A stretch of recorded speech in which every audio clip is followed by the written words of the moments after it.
उत्पत्ति अध्याय 4। काइन और हाबील का आख्यान। आदम ने अपनी पत्नी हव्वा के साथ सहवास किया। वो गर्भवती हुई और उसने काइन को जन्म दिया। हव्वा ने कहा, प्रभु की कृपा से मुझे बालक प्राप्त हुआ। तत्पश्चात हव्वा ने काइन के भाई हाबील को जन्म दिया। हाबील भेड़ों का चरवाहा था और काइन खेती करने वाला किसान था। काइन ने समय आने पर खेत की उपज प्रभु को भेंट चढ़ाई।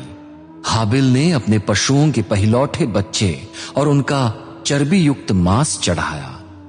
प्रभु ने हाबील तथा उसकी भेंट पर कृपा दृष्टि की, पर काइन और उसकी भेंट को अस्वीकार कर दिया। इसलिए काइन बहुत नाराज हुआ, उसका मुंह उतर गया। प्रभु ने काइन से पूछा, तू क्यों नाराज है? क्यों तेरा मुंह उतरा हुआ है? यदि तू भलाई करे तो क्या मैं तुझे ग्रहण न करूंगा? किंतु यदि तू भलाई न करे तो देख, तेरे द्वार पर पाप खड़ा है। वो तेरी कामना कर रहा है, तू उसको अपने वश में कर। काइन ने अपने भाई हाबील से कहा, आओ हम खेत को चले। जब वे खेत में थे तब काइन अपने भाई हाबील के विरुद्ध उठा और उसने हाबील की हत्या कर दी। प्रभु ने काइन से पूछा, तेरा भाई हाबील कहां है? उसने उत्तर दिया, मैं नहीं जानता। क्या मैं अपने भाई का रखवाला हूं? प्रभु ने कहा, ये तूने क्या किया? तेरे भाई का रक्त भूमि से मुझे पुकार रहा है। अब तू उस भूमि की ओर से शापित है जिसने तेरे भाई का रक्त तेरे हाथ से स्वीकार करने के लिए अपना मुंह खोला है। जब तू भूमि पर खेती करेगा तब वो अपनी क्षमता के अनुसार तुझे उपज न देगी। तू पृथ्वी पर भगोड़ा होगा और यहां वहां भटकता फिरेगा। काइन ने प्रभु से कहा, मेरा दंड असहनीय है। देख, तूने आज मुझे खेती किसानी से हटा दिया। मैं तेरे सम्मुख छिपा रहूंगा। मैं पृथ्वी पर भगोड़े की तरह यहां वहां भटकता रहूंगा और कोई भी व्यक्ति जो मुझको मिलेगा वो मेरी हत्या कर देगा। प्रभु ने काइन से कहा, ऐसा नहीं होगा। जो कोई काइन की हत्या करेगा उससे 7 गुना प्रतिशोध लिया जाएगा।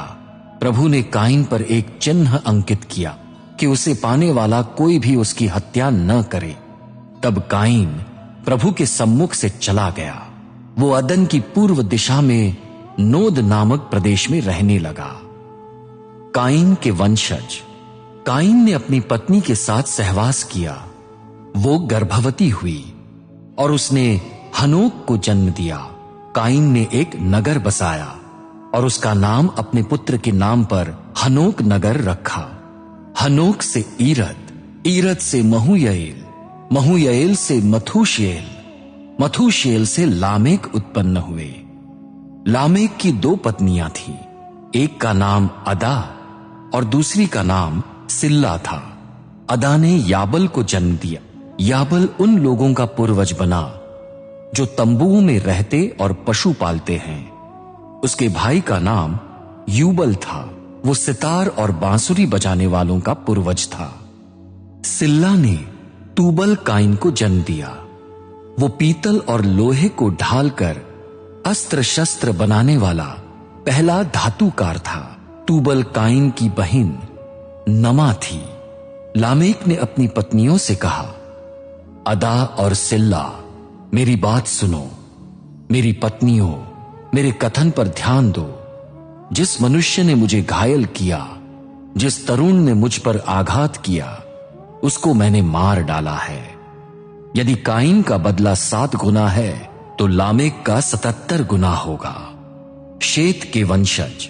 आदम ने पुनः अपनी पत्नी से सहवास किया और उसने एक पुत्र को जन्म दिया। उसने उसका नाम शेत रखा, क्योंकि वो कहती थी, काइन ने हाबील की हत्या की, इसलिए परमेश्वर ने हाबील के स्थान पर यह दूसरा बालक प्रदान किया है। शेत को भी एक पुत्र हुआ। उसने उसका नाम एनोश रखा। उस समय से लोग प्रभु के नाम से आराधना करने लगे।